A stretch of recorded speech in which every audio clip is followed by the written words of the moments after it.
السلام علیکم ورحمۃ اللہ وبرکاتہ۔ میٹھے میٹھے اور پیارے اسلامی بھائیوں اور بہنوں، آج جو وظیفہ میں آپ کے لیے لے کر آیا ہوں، یہ وظیفہ ہر طرح کی حاجت پوری کرنے کے لیے، رزق اور مال و دولت میں برکت کے لیے ہے۔ اس وظیفہ کی برکت سے آپ کی ہر جائز حاجت پوری ہو جائے گی انشاءاللہ۔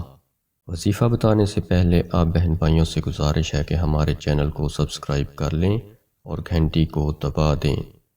اگر آپ کی کوئی حاجت ہے جو پوری نہیں ہو رہی، آپ رزق میں اضافہ چاہتے ہیں، کاروبار میں ترقی چاہتے ہیں، اپنے کاروبار میں خیر و عافیت چاہتے ہیں، یا پھر کاروباری لوگوں میں عزت پانا چاہتے ہیں، غرض کسی بھی قسم کی حاجت ہو، انشاءاللہ اس عمل کی برکت سے آپ کی ہر جائز حاجت پوری ہوگی۔ سب سے پہلے تو پانچوں نمازوں کی پابندی کریں اور رزق حلال کا اہتمام کریں۔ جو شخص کشائش رزق اور کاروبار میں خیر و برکت اور ترقی کاروبار کے لیے اور کاروباری لوگوں میں عزت و احترام کے لیے اس وظیفہ کو کرے گا تو انشاءاللہ وہ ضرور اپنے مقصد میں کامیاب ہوگا۔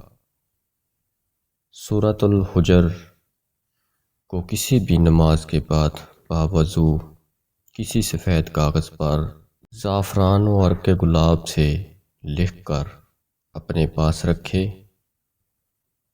انشاءاللہ مقصد پورا ہوگا۔ ناظرین، صدقہ جاریہ سمجھ کر اس ویڈیو کو زیادہ سے زیادہ شیئر کر دیں۔ اللہ تعالی ہم سب کا حامی و ناصر ہو، آمین ثم آمین۔